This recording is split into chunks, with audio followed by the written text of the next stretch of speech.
বাংলাদেশের নয়, গণতান্ত্রিক বিশ্বে একজন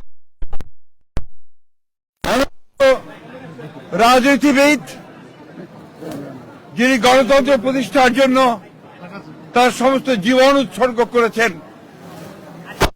সেই মহান নেত্রী, বাংলাদেশের গণতন্ত্রের জন্য সংগ্রাম করা আপসীর নেত্রী, অনন্য সাধারণ ব্যক্তিত্ব সম্পন্ন মহিলা, দূরদৃষ্টি সম্পন্ন প্রজ্ঞা সম্পন্ন একজন নেত্রী, যিনি গণতন্ত্রকে উদ্ধার করবার জন্য সংগ্রাম করেছেন এবং নির্যাতিত হয়েছেন, সেই অসাধারণ নেত্রী দেশনেত্রী বেগম খালেদা জিয়া আর আমাদের মাঝে নেই। আপনারা সবাই জানেন যে এই নেত্রী দীর্ঘদিন তার রাজনৈতিক জীবনের প্রায় সমস্ত অংশটাই তিনি গণতন্ত্রের জন্য সংগ্রাম করেছেন এবং গণতন্ত্রের মূল্যবোধগুলোকে প্রতিষ্ঠা করবার জন্য তিনি আজীবন কাজ করে গেছেন। 3 বার প্রধানমন্ত্রী হয়েছেন। যখন প্রধানমন্ত্রী হয়েছেন তখন গণতন্ত্রকে প্রাতিষ্ঠানিক রূপ দেওয়ার জন্য তিনি কাজ করেছেন, জনগণের উন্নয়নের জন্য কাজ করেছেন।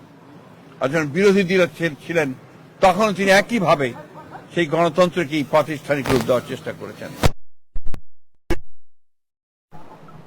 আজকে সেই নেত্রীর ইন্তেকালে বাংলাদেশের রাজনৈতিক ইতিহাসে এক অপূরণীয় ক্ষতি সাধিত হল এবং এই ক্ষতি পূরণ সহজে সম্ভব নয়। আজকে তাকে সবচেয়ে বেশি প্রয়োজন ছিল যখন গণতন্ত্রের উত্তরণের জন্য আমরা একটা নির্বাচনের দিকে জাতি যাচ্ছে, যখন সমস্ত জাতি তৈরি হয়েছে, নির্বাচন করে একটা গণতান্ত্রিক ব্যবস্থাকে প্রতিষ্ঠিত করবে, সেই সময় তিনি আমাদেরকে ছেড়ে চলে গেলেন। আমরা এই শোক, এই বেদনা আমাদের পক্ষে ধারণ করা খুব কঠিন। তারপরেও আমরা এই শোককে শক্তিতে রূপান্তরিত করতে চাই।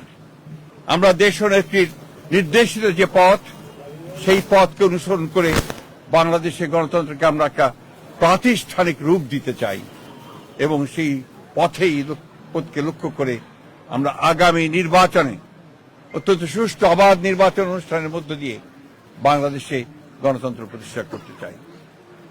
সেই নেত্রী আজকে অসংখ্য লক্ষ কোটি মানুষকে কাঁদিয়ে চলে গেছেন। আগামীকাল তার জানাজা অনুষ্ঠিত হবে, দাফন হবে। জানাজার জন্য আমরা স্থায়ী কমিটি সিদ্ধান্ত নিয়েছি যে আগামীকাল দুপুর 2টায় পার্লামেন্ট ভবনের দক্ষিণ প্লাজায় যে মাঠ এবং বাণিজ্য অ্যাভিনিউ, এই পুরো অংশ জুড়ে আমাদের নেত্রীর জানাজা অনুষ্ঠিত হবে। এই জানাজা পড়াবেন আমাদের জাতীয় মসজিদের খতিব, অর্থাৎ বাইতুল মুকাররমের খতিব। আর এই জানাজায় যে সঞ্চালন করবেন, পুরো বিষয়টাকে যিনি সঞ্চালন করবেন, তিনি হচ্ছে আমাদের জাতীয় স্থায়ী কমিটির সদস্য জনাব নজরুল ইসলাম খান। এরপরে আমাদের স্বাধীনতার ঘোষক, বহুদলীয় গণতন্ত্রের প্রবর্তক, বাংলাদেশের আরেক কিংবদন্তির নেতা, যাকে রাখাল রাজা বলে এই দেশের মানুষ, তার মাজারে, তারই পাশে আমাদের এই মহান নেত্রীকে সমাধিস্থ করা হবে, দাফন করা হবে। আমরা সবাই অত্যন্ত শৃঙ্খলার সঙ্গে এই জানাজায় অংশগ্রহণ করব এবং যে শৃঙ্খলার মধ্যে কথা বলা হবে, আমি বাংলাদেশের সকল স্তরের মানুষের কাছে অনুরোধ জানাবো, আপনারা সেই শৃঙ্খলা মেনে অত্যন্ত সুশৃঙ্খলভাবে জানাজা পড়বেন এবং তারপরে তাকে দাফনের অংশগ্রহণ করবে, যাদের দায়িত্ব তারাই অংশগ্রহণ করবেন। অনুরোধ থাকবে আপনাদের কাছে যে আপনারা কেউ এই নিয়ম ভঙ্গ করে শুধুমাত্র ছবি তোলার জন্য সামনের দিকে এগিয়ে যাবেন না এবং ব্যাহত করবেন না এই পুরো কর্মসূচিকে।